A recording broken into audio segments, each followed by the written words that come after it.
خالی ہاتھ بھی تو جا سکتا تھا نا، لیکن حضور نے فرمایا خالی ہاتھ نہیں، ہاتھ میں مشکزہ لے کے جا رہا ہے۔ اب مشکزہ بھی تو خالی ہو سکتا تھا نا، لیکن حضور نے فرمایا مشکزہ پانی سے بھر کے لے جا رہا ہے۔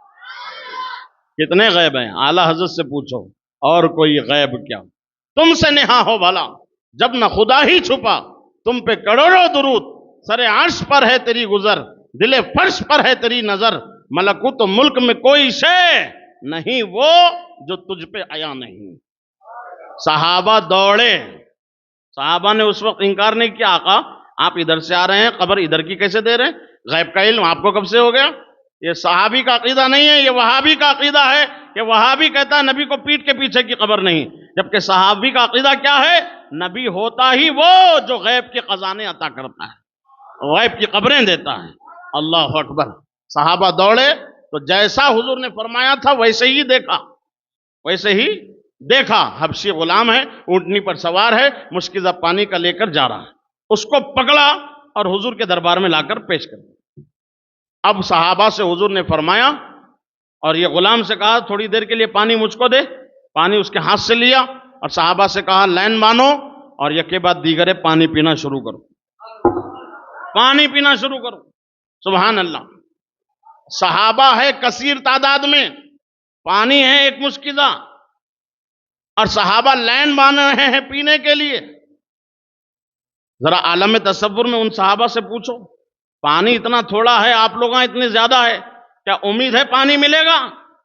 تو صحابہ عالم تصور میں ہم سنیوں کو جواب دیتے ہوئے نظر آئیں گے، ہمیں امید ہی نہیں یقین ہے، ہمیں امید ہی نہیں یقین ہے، اس لیے کہ ہم نے پانی کو نہیں دیکھا، پانی پلانے والے مصطفیٰ کو دیکھا ہے، پانی پلانے والے مصطفیٰ کو دیکھا ہے، اس لیے ہمیں امید ہی نہیں بلکہ یقین ہے ہمیں پانی ملے گا۔ صحابہ یکے بعد دیگرے آتے، پانی پی لیتے، اور بچوں کو بھی پلا لیتے، مشکزیں بھی بھر لیتے، برتن بھی بھر لیتے، یکے بعد دیگرے سب آتے رہے، پانی پیتے رہے۔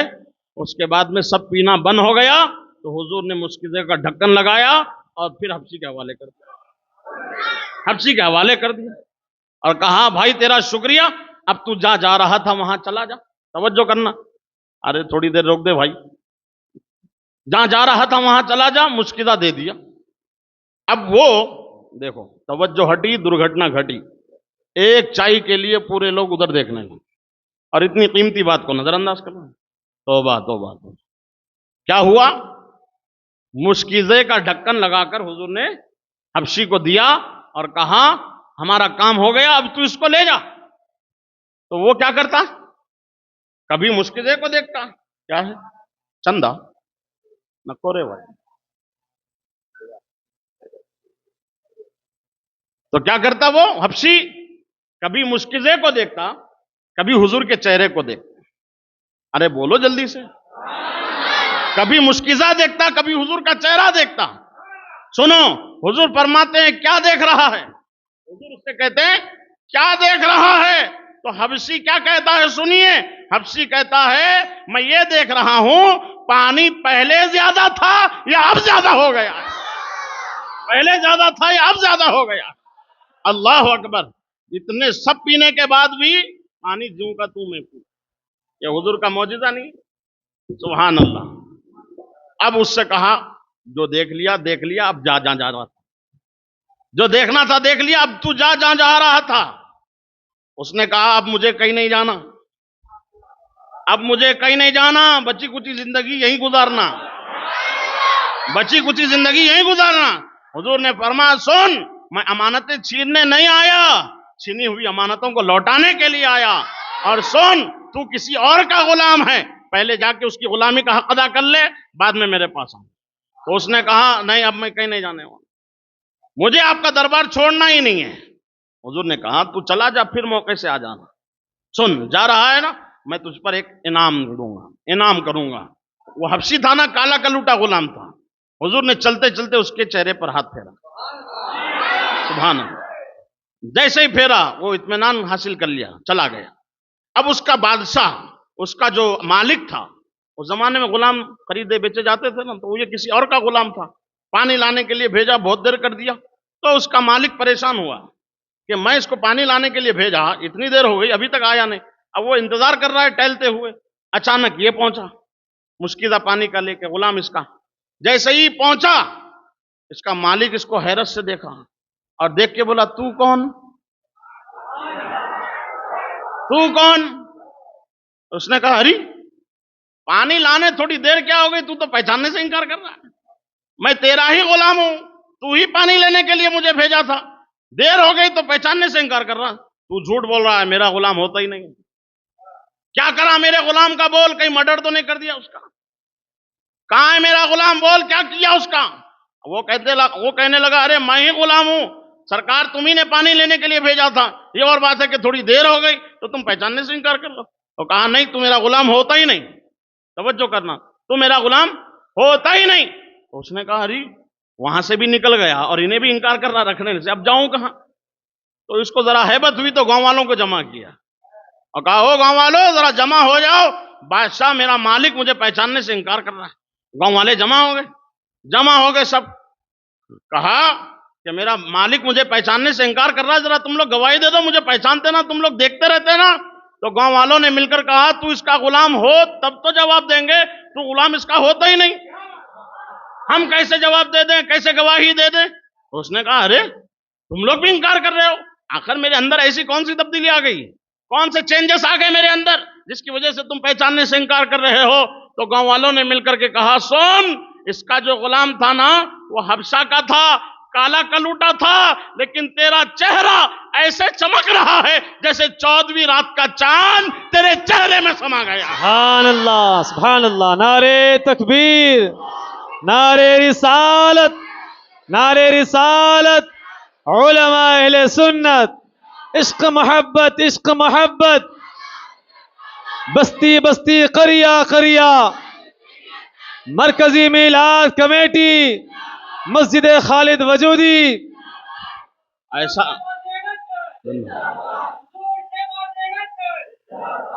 ایسا لگ رہا ہے کہ 14ویں رات کا چاند تیرے چہرے میں سما گیا۔ وہ اس کو حیرت ہوئی، یہ کب ہو گیا میرے ساتھ، یہ کب ہو گیا میرے ساتھ؟ تو اس کو بھی یقین نہیں ہوا، اس نے کہا مجھے شیشہ تو دکھاؤ، آئینہ تو دکھاؤ، میں بھی تو دیکھوں ذرا میرے چہرے میں یہ تبدیلی کیسے آ گئی۔ جب اس کو شیشہ دکھایا گیا تو اس کو یقین ہو گیا، اس نے کہا یہ میرا کمال نہیں ہے، میں آ رہا تھا راستے میں مکے کے مصطفیٰ ملے تھے اور چلتے چلتے انہوں نے میرے چہرے پر ہاتھ پھیرا تھا، ان کے ہاتھ پھیرنے کی برکت ہے کہ میرا چہرہ 14ویں رات کی چاند سے زیادہ چمک رہا ہے۔ سبحان اللہ، سبحان اللہ۔ حضور خود نور والے ہیں اور جس کو نور عطا کر دے اپنے ہاتھ سے وہ بھی نور والا ہو۔ اب اعلیٰ حضرت نے یہ منظر کو ملاحظہ کیا حدیث پاک، تو میرے امام کب خاموش تھے جو اب خاموش ہوتے؟ اللہ اکبر، یا رسول اللہ، زندہ باد، اعلی حضرت، اعلی حضرت، تاج الشریعہ، تاج الشریعہ، علی علی مجیب علی۔ یہ نعرہ ذرا ادب کے خلاف ہے جی، نام لے کے کسی بڑے آدمی کا نعرہ لگانا، مجیب علی بولنا، یہ ادب کے خلاف، یہ نعرہ نکو لگاؤ، یہ کافی ہے حضور شہباز دکن، انہوں اسی نام سے پوری دنیا میں جانے جاتے، تو یہ ایکسٹرا نعرہ دے کر کے یہ بے ادبی سے خالی نہیں ہے، مجھے اچھا نہیں لگتا، یہ نعرہ مت لگاؤ، آپ کو بھی اچھا نہیں لگتا ہوگا، ذرا غور کرو، چمن چمن کلی کلی مجیب علی، نام لینا بھی بڑوں کا بے ادبی سے خالی نہیں، حضور شہباز دکن کہو کافی، پورے وہ دکن کے شہباز بھی ہے، پورے ہندوستان کے شہباز بھی ہے، الحمدللہ۔ حضور مفتی اعظم ہند کی نگاہ نے ان کو ایسا اثر انداز بنایا کہ سبحان اللہ، جس طرف گئے علاقہ ان کا ہوگا، الحمدللہ۔ حضرات گرامی، عرض یہ کر رہا تھا، اعلیٰ حضرت عاشق رسول کا نام ہے، امام عشق و محبت ہے، وہ کبھی خاموش نہیں ہوئے، تو یہاں کیسے خاموش ہوتے؟ انہوں نے کہا یا رسول اللہ علیہ السلام، سارا زمانہ آپ سے چمک پا رہا ہے، سورج آپ کے قدموں سے دھون پا کر چمک رہا ہے، چاند چمک رہا ہے، چاندنی ہو رہی ہے، ستاروں کی انجمن سجی ہوئی ہے، آقا سب کو روشنی آپ سے مل رہی ہے، تو احمد رضا پیچھے کیوں رہے؟ احمد رضا پیچھے کیوں رہے؟ زمانے میں آئے بہت آنے والے، نہ کوئی آیا تم سا اے آنے والے، سراجم منیرہ لقب پانے والے، یعنی چمک تجھ سے پاتے ہیں سب پانے والے، میرا دل بھی چمکا دے چمکانے والے۔ سبحان اللہ، سبحان اعلیٰ اللہ۔ حضرت نے رسول پاک کی بارگاہ میں عرض کیا، یا رسول اللہ سب آپ سے چمک پاتے ہیں تو احمد رضا پیچھے کیوں رہے، میرا دل بھی چمکا دے چمکانے والے۔ سبحان اللہ۔ اعلیٰ حضرت کو حضور نے ایسے چمکایا، آج تک چمک رہے ہیں۔ سبحان اللہ۔ صرف وہی نہیں چمکے، ان کے دونوں شہزادے چمکے، حجت الاسلام بھی چمکے، مفتی اعظم بھی چمکے۔ وہ گھرانہ خان پٹھان گھرانہ ہے، لیکن ایسے نورانی چہرے والے وہاں کہاں سے پیدا ہو گئے؟ تو اسی شیر کی برکت ہے کہ وہ سب ایسے روشنی والے ہو گئے۔ ارے وہ صرف گورے گمٹے اور خوبصورت ہی نہیں پیدا ہوئے، بلکہ جو ان کے قبیلے سے تعلق اپنا مضبوط کر لیا، جو ان کے دامن کرم سے وابستہ ہو گیا، وہ زمانے میں حضور شہباز دکن بن کے چمکے ہیں۔ شہباز دکن کا چہرہ آپ نے نہیں دیکھا؟ نہیں دیکھا آپ نے؟ دیکھا۔ سبحان اللہ، کیسا چہرہ! اللہ اللہ، سارے دشمنوں کے مقابلے میں اگر ان کو بٹھا دو تو وقت سے پہلے چہرے مرجھا گئے، چہرے پہ جھریاں آ گئی، عمر سے پہلے چہرے لٹک گئے، چمڑی لٹک گئی، لیکن سبحان اللہ وہ مرتے دم تک، دنیا سے جانے تک بھی چمک رہے تھے، جانے کے بعد بھی آج تک چمک رہے ہیں، صبح قیامت تک چمکتے رہیں گے۔ سبحان اللہ۔ یہ اعلیٰ حضرت کے شعر کا صدقہ آج پورے سنی بریلویوں کو مل رہا ہے۔ سبحان ہر اللہ۔ سنی چمکدار ہے ماشاءاللہ۔ حضرت محترم عرض یہ کر رہا تھا، یہ حضور کا معجزہ کہ حضور نے ایک مشکزے میں اتنوں کو پلا دیا۔ اسی طرح کا واقعہ حضرت ابو ہریرہ رضی اللہ تعالیٰ عنہ، غریب صحابی، اصحاب صفہ پر ان کا گزر ہوتا تھا۔ ایک دن بھوک پیاس بہت ستائی تو مسجد نبوی شریف کے راستے میں ٹھہر گئے۔ کوئی ملے گا تو میرے حال کو دیکھے گا تو اس کو رحم آئے گا اور مجھے گھر لے جا کر کھانا کھلائے۔ اس نیت سے مسجد نبوی کے راستے میں کھڑے ہوئے، نماز ادا کر کے صدیق اکبر جانے لگے تو اب نیچے نظریں کر کے صدیق اکبر جاتے تھے، تو اب ان کی توجہ کیسے لیں؟ تو حضرت ابو ہریرہ نے ان کو کہا السلام علیکم، تو حضرت ابو ہریرہ کو انہوں نے جواب دیا اور آگے چلے گئے، خیریت نہیں پوچھی۔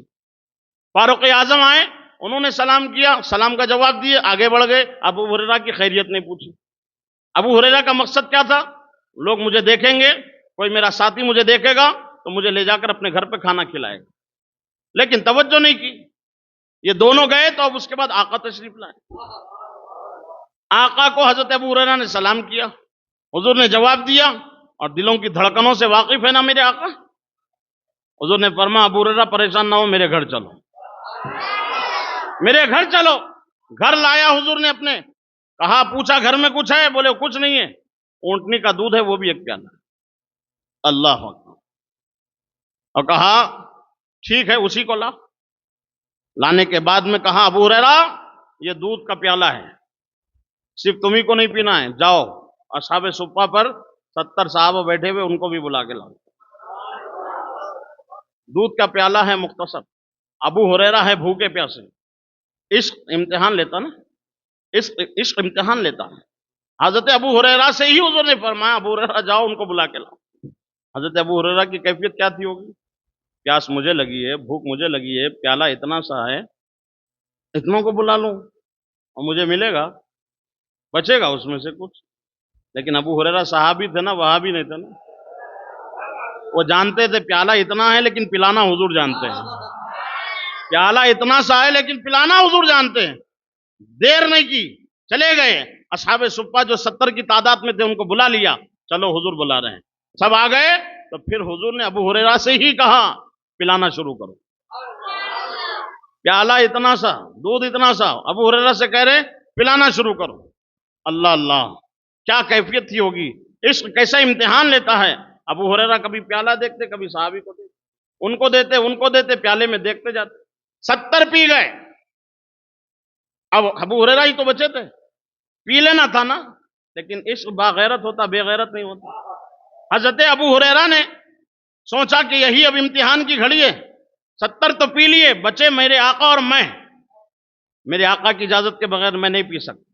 حضور کی بارگاہ میں پیالہ پیش کر دیا، 70 کو پلانے کے بعد دودھ جیسے کا ویسا، سبحان اللہ، اور کہا حضور اب آپ نوش فرمائیں۔ تو حضور تو امتحان لے رہے تھے، کامیاب ہو گئے ابو ہریرہ امتحان میں، سبحان اللہ، نیت صاف تھی. تو حضور نے فرمایا نہیں ابو ہریرہ اب تم پیو، اب تم پیو. بسم اللہ بول کر پیالہ منہ کو لگایا، بھوکے پیاسے تھے نا، جم کے پیا. پھر سانس لی، کہا حضور اب آپ پی لیجیے، اور فرمایا نہیں ابو ہریرہ اور پیو،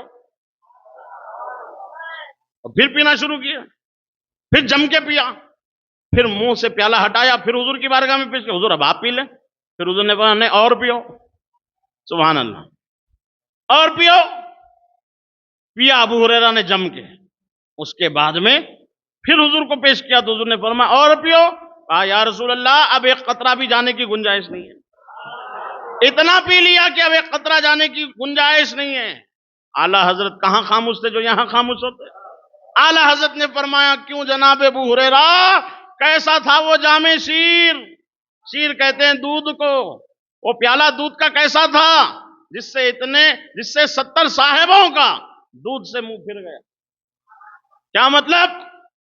صحابہ جتنے پیے تھے 70 وہ بھی پیٹ بھر کے پیے تھے. آدمی کا کھانے سے منہ کب پھرتا؟ جب پیٹ بھر جاتا. بچے کو آپ دودھ پلانے لگے مائیں تو بچہ دودھ پیتا تو پھر شیشی منہ سے ہٹا لیتا. ماں زبردستی بھی کرتی تو نہیں پیتا. کیا مطلب؟ پیٹ بھر گیا جی امی بس کرو.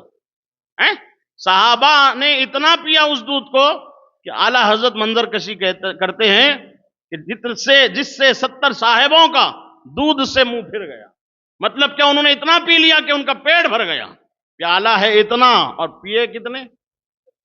70 نہیں جی 71. ابو ہریرہ بھی تو تھے. سبحان اللہ. یہ حضور کا معجزہ ہے. سبحان اللہ. معجزہ حضور کی نبوت کی دلیل ہے، اور یہ معجزہ سنیوں کو ہی سمجھ میں آتا ہے. وہ ابو جہل تھا جس نے ماتھے کی نگاہوں سے دیکھا تھا چاند کے 2 ٹکڑے ہوئے. حضور کا یہ معجزہ نہیں تھا. حضور نے چاند کے 2 ٹکڑے کیے انگلی کے اشارے سے. اللہ اکبر. لیکن اس نے دیکھ کر کے نہیں مانا، اور حضور کی بات کو صحابہ کے ذریعے دوسروں نے سنا، یہاں تک کہ کافروں کی زبان سے صحابہ نے سنا تو مان لیا کہ حضور نے فرمایا تو سچ ہی فرمایا، حضور نے کیا تو حق ہی کیا. جیسے معراج سے جب حضور واپس آئے، وہاں راتوں رات یہاں سے وہاں گیا، وہاں سے وہاں گیا، اتنا لمبا سفر طے کیا، اور نمازوں کا تحفہ بھی لیا، لے کر کے آیا تو بستر بھی گرم تھا، پانی بھی بہ رہا تھا وضو کا، کنڈی بھی ہل رہی تھی. ابو جہل نے کہا ایسا کیسے ہو سکتا، ایسا کیسے ہو سکتا؟ اب مکے میں ڈھنڈورا پیٹنے لگا، محمد عربی کو دیکھو ایسا ایسا بول لیتے پھر رہے. معاذ اللہ. راستے میں ابو بکر مل گئے. ابو بکر سے کہا او ابو بکر، کیا ایسا ہو سکتا ہے کوئی راتوں رات مسجد حرام سے مسجد اقصیٰ جائے، مسجد اقصیٰ سے 7 آسمان جائے، اور جنت دوزخ کی سیر کرے، رب سے ملاقات بھی کرے، نمازوں کا تحفہ لے کر کے بھی آئے، اور آئے تو جہاں سے گئے تھے وہاں بستر بھی گرم ہے، وضو کا پانی بھی بہ رہا ہے، دروازے کی کنڈی بھی ہل رہی ہے، کیا ایسا ہو سکتا ہے؟ تو حضرت ابو ہریرہ نے کہا پہلے بتائیے کس نے کیا ہے؟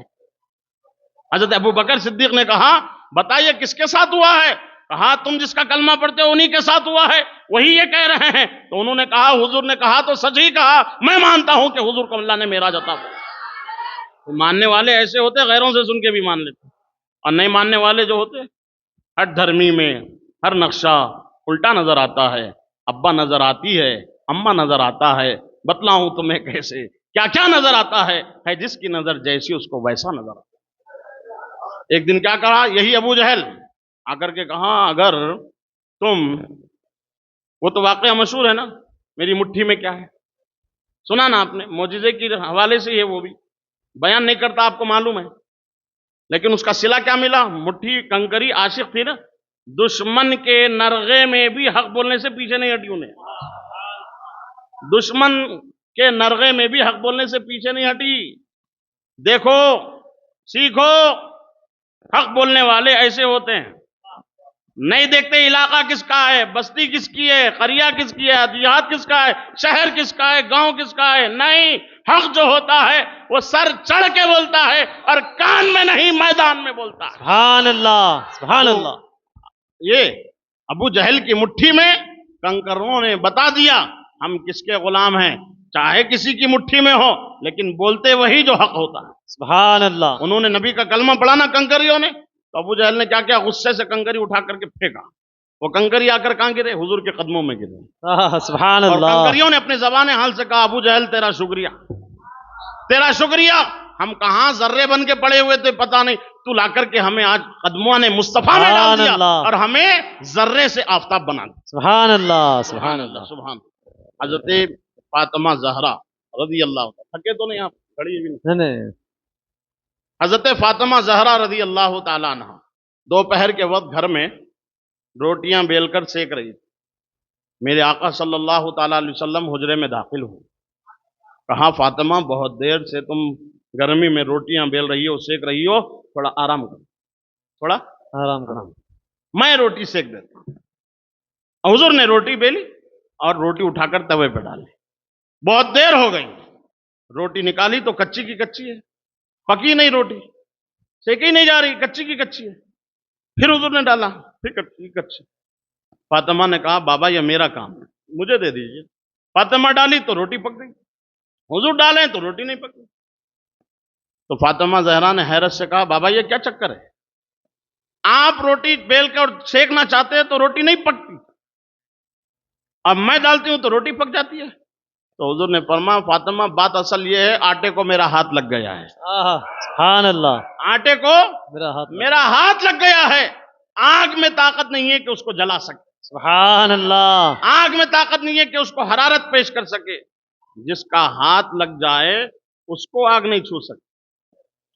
ان نابکاروں کو پکڑو ذرا، دو ٹانگ کے جانوروں کو، جنہوں نے اپنی کتابوں میں لکھا نبی کے ماں باپ مشرک تھے، جہنمی تھے معاذ اللہ۔ معاذ اللہ، معاذ اللہ، معاذ اللہ۔ ہم کسی کے خلاف بولنے کا شوق اور مزاج نہیں رکھتے، لیکن جب ہمارے آقا کے خلاف بولو گے تو تیرے منہ میں زبان ہے تو میرے منہ میں بھی زبان ہے۔ بے شک، نہ تم صدمے ہمیں دیتے، نہ فریاد یوں ہم کرتے، نہ کھلتے رازے سربستہ، نہ یوں رسوائیاں ہوتی۔ ظالم تیری ماں کے مقام کو نبی نے اتنا بڑھا دیا کہ جنت تیری ماں کے قدموں میں رکھ دی، اور وہ نبی کے ماں باپ جہنم میں۔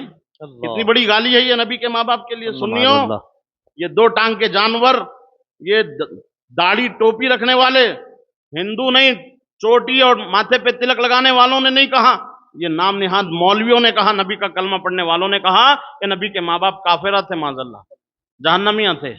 ساری دلیلیں نہیں دیتا، دلیلیں بہت ہیں، لیکن یہ بتانا چاہتا ہوں حضور کا ہاتھ آٹے کو لگ گیا تو آگ میں طاقت نہیں کہ آٹے کو جلا سکے۔ میرے آقا نے ہاتھ نہیں، پورے وجود کے ساتھ اپنی ماں کے شکم میں 9 مہینے رہے، تو اس وجود کو آگ کیسے جلا سکتی ہے؟ بے شک، اس سبحان وجود کو اللہ، آگ کیسے جلا سکتی ہے؟ خدا کی قسم، نبی کے ماں باپ اگر جنت میں نہیں جائیں گے تو کسی کے ماں باپ جنت میں نہیں جائیں گے۔ بے شک، سبحان اللہ، سبحان اللہ۔ اس قبیل کا ایک واقعہ سنیے آپ۔ حضور مکے کی سرزمین سے جا رہے ہیں، سامنے ایک کافرہ کا مکان دکھا، اس کے گھر کے سامنے سایہ تھا، حضور وہاں جا کر کے ٹیک لگائے تو وہ کافرہ نے حضور کو آتے ہوئے دیکھا تو دروازے کھڑکیاں گھر کی بند کر لی، کیونکہ اس کو یقین تھا ان کا چہرہ جو دیکھتا سلنڈر ہو جاتا، انہی کا ہو جاتا۔ تو اس نے دروازے کھڑکیاں بند کی، اور حضور کو اس کو نوازنا تھا تو اسی کے دروازے پر ٹیک لگا کر حضور ٹھہرے۔ اتنے میں جبریل حاضر ہوئے، جبریل علیہ السلام آئے اور کہا یا رسول اللہ علیہ السلام، یہ مکے کی کافرہ عورت نے آپ کو دیکھ کر اپنے گھر کے دروازے کھڑکیاں بند کی، اللہ کو اس پر رحم آ گیا، اس کے لیے اللہ نے دل کی کھڑکی کھول دی۔ اس نے دروازے کھڑکیاں بند کی، اللہ نے اس کے دل کی کھڑکی کھول دی۔ اتنا کہنا تھا، عورت دوڑتے ہوئے آئی، کہا کلمہ پڑھا کر مسلمان بنا۔ سبحان اللہ، ارے حضور جس مکان کو ٹیک لگا کر کھڑے، اللہ کو گوارا نہیں کہ وہ مکان کی ملکہ کافرہ رہے، صرف ٹیک لگائے حضور، تو اللہ اس مکان کی ملکہ کو کافر رہنے نہیں دیا، ایمان کی دولت سے نواز دیا۔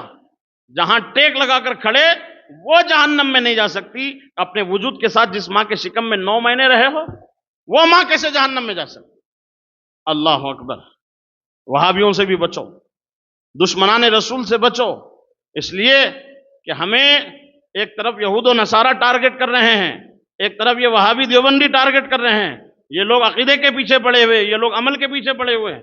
ایسے میں سنیوں کو بچا کر اپنی زندگی گزار کر ایمان ساتھ میں لے کر قبر میں جانا ہے، اور اس ذہن کے ساتھ جانا ہے کہ لحد میں عشق رقے شاہ کا داغ لے کے چلے، اندھیری رات سنی تھی چراغ لے کے چلے، تیرے غلاموں کا نقش قدم ہے راہ خدا، وہ کیا بہک سکے جو یہ سراغ لے کے چلے۔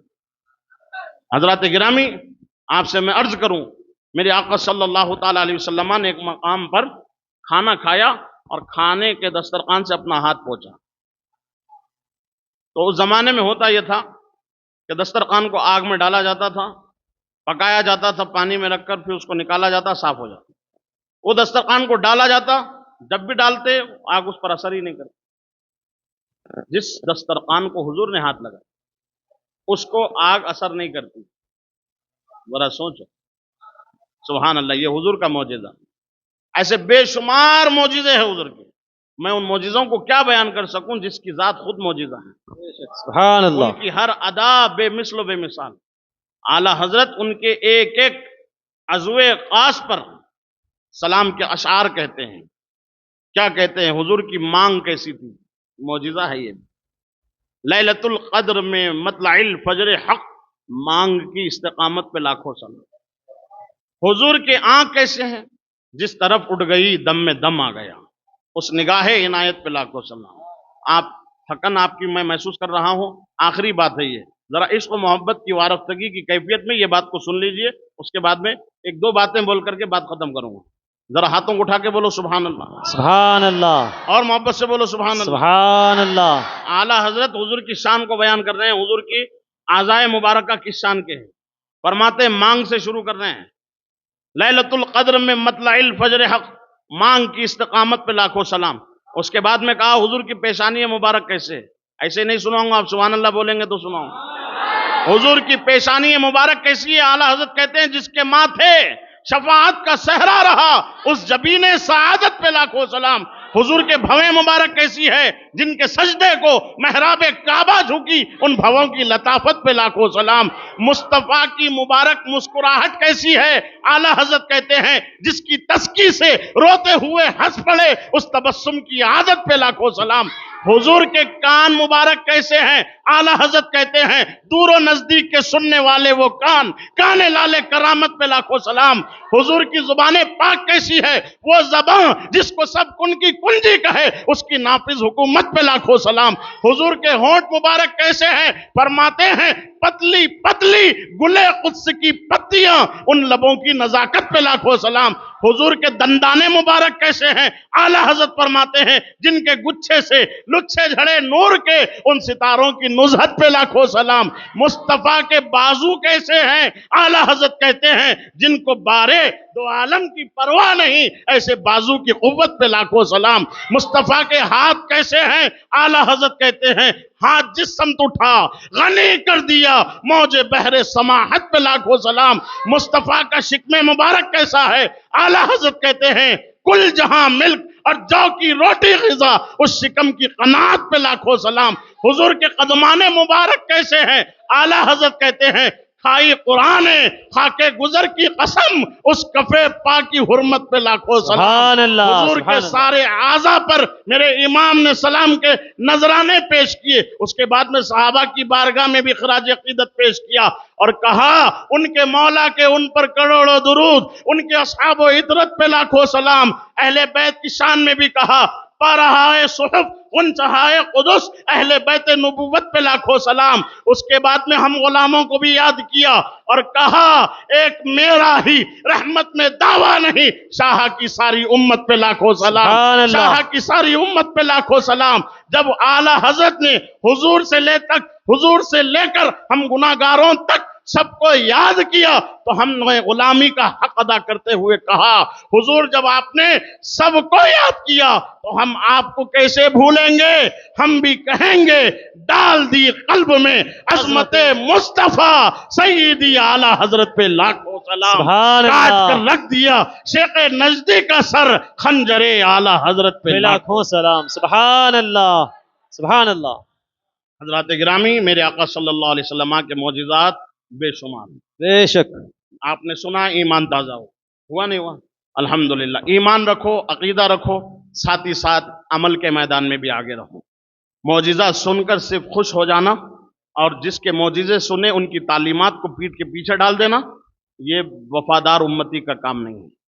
ہم سنی ہیں، عاشق رسول ہیں، میلاد منا رہے ہیں، تو ہماری ہر ادا سنت مصطفیٰ ہونی چاہیے.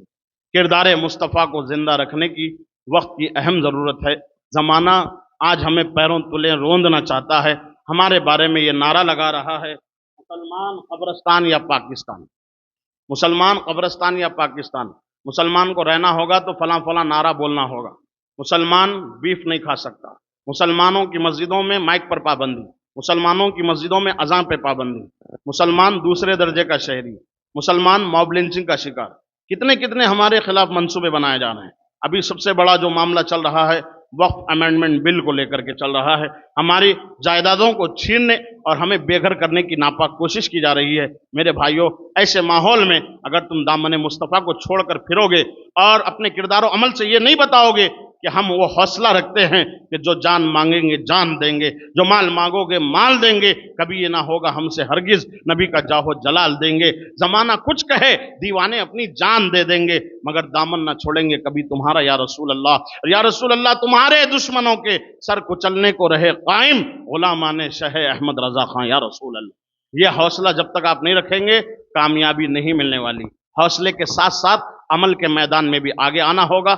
اپنے آقا کی تعلیمات کو پیٹھ کے پیچھے نہ ڈالو، اپنے آقا کی تعلیمات کو اپنے وجود پر سجا کر گھر سے نکلو، تاکہ زمانے کو تمہیں آتے ہوئے دیکھ کر پوچھنا نہ پڑے یہ الیہ ہے ملیہ ہے عبداللہ ہے یا عبدالرزاق ہے۔ نہیں، تم اپنے آپ کو شریعت مصطفیٰ کی روشنی میں ایسے ڈھالو کہ تمہیں آتے ہوئے زمانہ دیکھ کر پوچھے نہ، بلکہ کہے آنے والا حضور کا غلام آ رہا ہے، حضور کا چاہنے والا آ رہا ہے۔ وہ کیسے ہوگا؟ جب ہم مسجدوں کے پابند ہو جائیں گے، مسجدوں کو آباد کریں گے، نمازوں کی پابندی کریں گے، گناہوں سے بچیں گے، چہرے سے داڑھی کاٹ کر داڑھی کا مذاق نہیں اڑائیں گے، حرام لقمے نہیں کھائیں گے، ماں باپ کو ستائیں گے نہیں، غیر بچیوں پر نظر نہیں کریں گے، ان ساری خرافاتوں سے بچ کر نیکی کے راستے پر آپ چلیں گے تو زمانے کو کہنے کی ضرورت نہیں پڑے گی۔ انشاءاللہ جب مسلمان اپنی پرانی روش پر آ جائے گا تو وہ چلے گا تو زمانے میں دہشت طاری ہوگی۔ وہ یاد رکھیے اپنی تاریخ، جب 313 تھے تو 1000 کا لشکر جرار بھاگنے پر مجبور ہوا، اور آج کروڑوں کی تعداد میں 40 کروڑ مسلمان ہندوستان میں رہتے ہیں، لیکن خوفزدہ زندگی گزار رہے ہیں، ہیبت کی زندگی گزار رہے ہیں۔ کیوں؟ اس لیے کہ ہم بظاہر مسلمان رہ گئے، حقیقت میں ایمان ہمارے سینوں میں باقی نہیں رہا۔ قیامت کی نشانی ہے، حضور فرماتے ہیں صبح مومن ہوگا رات میں کافر ہو جائے گا، رات مومن ہوگا صبح اٹھنے تک اس کے سینے میں ایمان نہیں ہوگا۔ مطلب کیا ہے؟ ایمان پر ثابت قدم رہنا اس زمانے میں اتنا مشکل ہے کہ اسی زمانے کے بارے میں شاید حضور نے کہا تھا، لوگ قبرستان میں جا کے تمنا کریں گے کاش میں قبر میں ہوتا تو اچھا ہوتا۔ وہ حالات سے ہم جی رہے ہیں، گزر رہے ہیں۔ میرے بھائیوں، جلسے ہوتے رہتے ہیں، جلسے آگے بھی ہوتے رہیں گے، لیکن ان جلسوں کا کیا فائدہ جن جلسوں سے ہماری زندگیوں میں انقلاب پیدا نہ ہو، ہماری اندر تبدیلی نہ آئے۔ تو تبدیلی لاؤ۔ جلسہ کرانے والوں کا مقصد واحد یہی ہے کہ تمہیں دین کے قریب کر دے، تمہیں اللہ رسول کے قریب کر دے۔ تم ان کے قریب ہو جاؤ گے تو انشاءاللہ دنیا بھی کامیاب رہے گی، آخرت میں بھی کامیاب رہو گے، قبر میں بھی تم جو ہے مسکراتے ہوئے رہو گے، اور قبر میں میرے آقا تشریف لائیں گے تو فرشتوں سے کہیں گے جانے دو یہ اپنا ہے۔ اس فکر کے ساتھ آپ جیو انشاءاللہ۔ بولو انشاءاللہ۔ جیسا میں نے بتایا، ایک طرف یہود و نصارہ ہے، ایک طرف ہمارے بنامے مسلمان بننے والی جماعتیں ہیں، ہمارے پیچھے پڑے ہوئے ہمارے ایمان عقیدہ کو لوٹنا چاہتے ہیں۔ ان میں کم میں بڑھتی یہ کہ سنیوں میں فتنے پیدا ہو جانے۔ کیسے؟ کوئی فلاں جگہ کے پیر، کوئی فلاں جگہ کے پیر، انہوں مولائی، انہوں سید زادے، سب کو اپنی اپنی سیادت چمکانا ہے، کوئی جو ہے کسی کو ماننے کو تیار نہیں۔ اب پھر یہ نیا فتنہ، یہ جو دور جدید میں چل رہا ہے، وہ سب سے بڑا فتنہ تو یہ سنیوں میں بن گیا ہے۔ ہر جگہ کی یہ ٹاپک بن گئی ہے کہ فلاں مولائی ہے، فلاں وہ ہے، ہم کو رافضی کہتے ہیں، ہم کو تفضیلی کہتے ہیں، ہم کو خارجی کہتے ہیں، ناصبی کہتے ہیں۔ اس طرح کے فتنے چل رہے ہیں اور غیر اس کا بھرپور فائدہ اٹھا رہا ہے اور ہم آپس میں لڑ رہے ہیں۔ کیا ضرورت پڑ گئی سنیوں کو کہ اب وہ صحابہ کے معاملے میں جو ہے اپنی رائے پیش کرنے کے قابل سمجھ رہے ہیں اپنے آپ کو، جبکہ تمہاری حیثیت کچھ نہیں ہے۔ چے پدی وہ چے پدی کا شوربہ، یہ منہ اور مسور کی دال، تم کہاں صحابی کا مقام کہاں، جبکہ صحابی کے مقام کو اپنے وقت کا غوث اعظم بھی نہیں پہنچ سکتا۔ اللہ نے تمام حضور کے غلاموں صحابہ سے جنت کا وعدہ لے لیا، وَكُلًّا وَعَدَ اللَّهُ الْحُسْنَى، سب سے اللہ نے جنت کا وعدہ لیا۔ تم کیوں اپنی زبانیں دراز کرتے ہو اس مقدس بارگاہوں میں؟ اور یہ ٹارگٹ بنا لیے لوگ کہ ہم امیر معاویہ کی صحابیت کو نہیں مانیں گے رضی اللہ تعالیٰ۔ تو کون ہوتا ماننے نہیں ماننے والا؟ تیرے ماننے نہیں ماننے سے کیا ہوگا؟ تو نہیں مان کر کے یہ بتا رہا ہے کہ سب سے ہٹ کر میں ہوں، اور تو اپنا راستہ جہنم کا اختیار کر رہا ہے۔ کیوں سنی بھولے بھالوں کو لڑا رہے ہو؟ یہ وہ نوجوان اور آوارہ قسم کے لڑکے جہاں یہ لوگ ڈبوں پہ ہوتے ہیں، ہوٹلوں پر ہوتے ہیں، چبوتروں پر ہوتے ہیں، وہاں اس موضوع کو اپنا جو ہے محبوب موضوع بنا لیے ہیں، وہاں بیٹھ کر تبصرے کر رہے ہیں، انہوں جنتی نہیں، انہوں جنتی نہیں، انہوں جب کے صحابی، انہوں اب کے صحابی، انہوں فتح مکہ سے پہلے کے صحابی، انہوں فتح مکہ کے بعد کے صحابی۔ یہ کیوں ہو رہا ہے؟ میرے آقا صلی اللہ تعالی علیہ وسلم کی تعلیمات سے کیوں ہٹ رہے ہیں؟ حضور نے فرمایا الا لا تسب اصحابی، خبردار ہو جاؤ، میرے کسی صحابی کو گالی مت دو۔ میرا ایک صحابی مٹھی بھر جو اللہ کی راہ میں خیرات کرے گا تو امت مصطفیٰ اگر احد پہاڑ کے برابر بھی سونا راہ خدا میں خیرات کرے گی تو میرے ایک صحابی کے مٹھی بھر جو کا مقابلہ نہیں کر سکتی۔ یہ صحابہ کا مقام ہے، اور ہر صحابی جنتی ہے، اللہ نے تخصیص نہیں فرمائی۔ وَكُلًّا وَعَدَ اللَّهُ الْحُسْنَىٰ، چاہے وہ بیت رضوان کے موقع پر ہوئے صحابی، یا فتح مکہ سے پہلے ہوئے ہوں، یا فتح مکہ کے بعد ہوئے ہوں، یا صلح حدیبیہ کے موقع پر ہوئے ہو، جب کبھی بھی وہ صحابی ہوئے۔ صحابی کا ڈیفینیشن کیا ہے؟ جس نے حالت ایمان میں چہرے وضحا کا نظارہ کیا ہو اور حالت ایمان میں دنیا سے رخصت ہوا ہو، وہ صحابی ہے۔ تو صحابی عمل سے نہیں بنتا، صحابی دیدار رسول سے بنتا، نظر مصطفیٰ سے بنتا ہے۔ تو نظر مصطفیٰ جب ان کا انتخاب کر لی ہے کہ ان کو صحابیت میں داخل کر لی، تو تم کون ہوتے ہو ان کو صحابیت کے درجے سے نکالنے والے؟ گستاخ اور بے ادب مت بنو، اپنی آخرت کو تباہ مت کرو۔ اور سنیو، تم ان کی چکر میں نہ آؤ، ان کی باتوں میں مت آؤ۔ قیامت کے دن تم سے یہ سوال نہیں ہوگا کہ تم نے صحابہ کے بارے میں تخصیص کیوں نہیں کی، ان کو ان سے افضل کیوں نہیں مانا، ان کو ان سے افضل کیوں نہیں مانا۔ یہ تم سے متعلق سوال نہیں ہے۔ جماعت اہل سنت کا اجماعی فیصلہ یہ ہے کہ ہر صحابی جنتی ہے، سب عادل ہیں، ان کا ذکر خیر سے ہونا چاہیے، کوئی ان کے خلاف گستاخی نہ کرے، زبان طعن کو دراز نہ کرے۔ اس پر دلیلیں بھی دے سکتا ہوں۔ ایک دلیل میں آپ کو صرف دینا چاہتا ہوں۔ لوگ یہ سمجھتے ہیں کہ حب علی کا نام ہی اصل سنیت، اس کی آڑ میں صحابہ کو گالی دو چلے گا، معاذ اللہ۔ نہیں، ایسا نہیں ہے۔ اللہ نے ہمیں دونوں ہاتھ اس لیے دیے ہیں تاکہ ایک ہاتھ میں دامن صحابہ ہو، دوسرے ہاتھ میں دامن اہل بیت ہو۔ اہل سنت کا ہے بیڑا پار، اصحاب حضور نجم ہے اور ناؤ ہے اطرت رسول اللہ ہے۔ صحابی کا بھی ادب کریں گے، اہل بیت کا بھی ادب کریں گے، لیکن لوگ ڈنڈی مار کے مولا علی کی صرف فضیلت بتانا چاہتے ہیں اور صحابہ کو ٹارگٹ کرتے ہیں، جبکہ سنیوں کا ہی حق ہے کہ وہ شان مولا علی کو بیان کریں، اور ہم جیسا بیان کرتے کوئی مائیکا لال نہیں بیان کرتا، سنیاں ہی صحیح ان کی تعریف بیان کرتے۔ لوگ ان کی تعریف بیان کرنے پر آتے تو وہ حدیث پیش کرتے غدیر قم کی، کیا اس موقع پر حضور نے فرمایا تھا علی کا ہاتھ اٹھا کر، من کنت مولا فہذا علی مولا، میں جس کا مولا علی بھی اس کے مولا۔ یقیناً ہم مانتے ہیں اس بات کو کہ حضور جس کے مولا ہے علی بھی اس کے مولا ہے، لیکن تم اتنی بات بتا کر دوسرے صحابہ کو ٹارگٹ کیوں کرتے ہو؟ بات پوری بتاؤ۔ جہاں حضور نے مولا علی کا ہاتھ اٹھا کر بتایا تو اس کو تم بیان کرتے ہو۔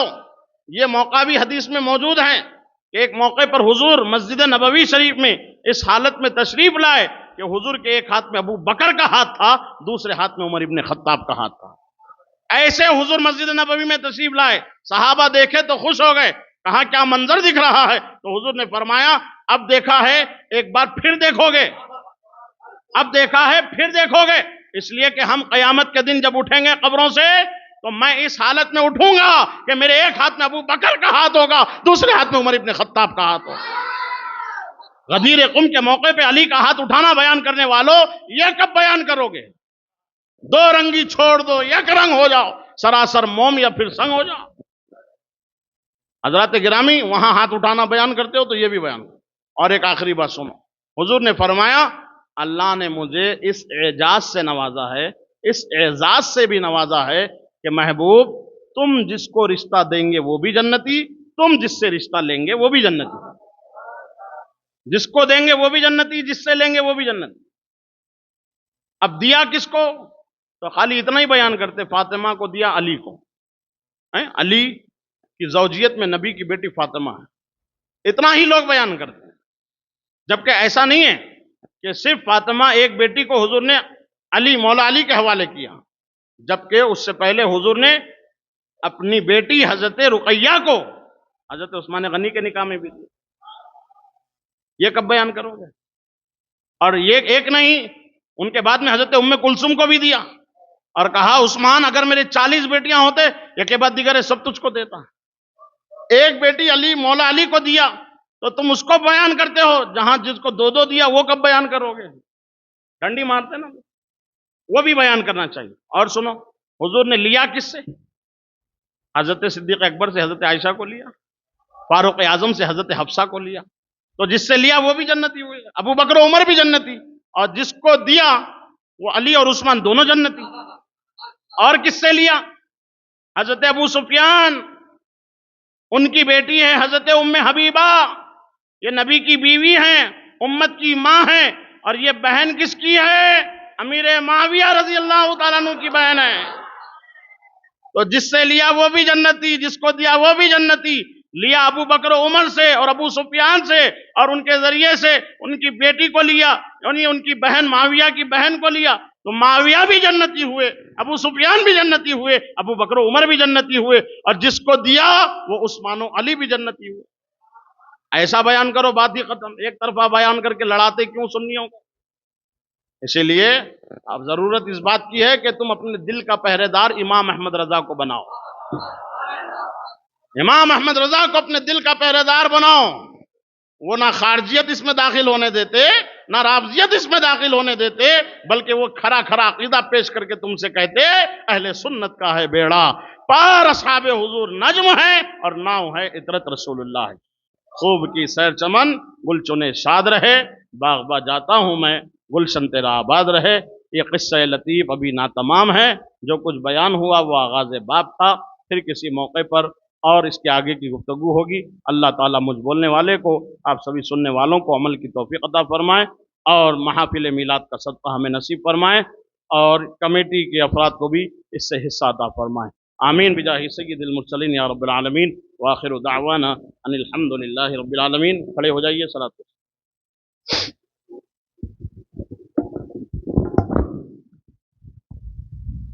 اللہ علی محمد صلی اللہ علیہ وسلم۔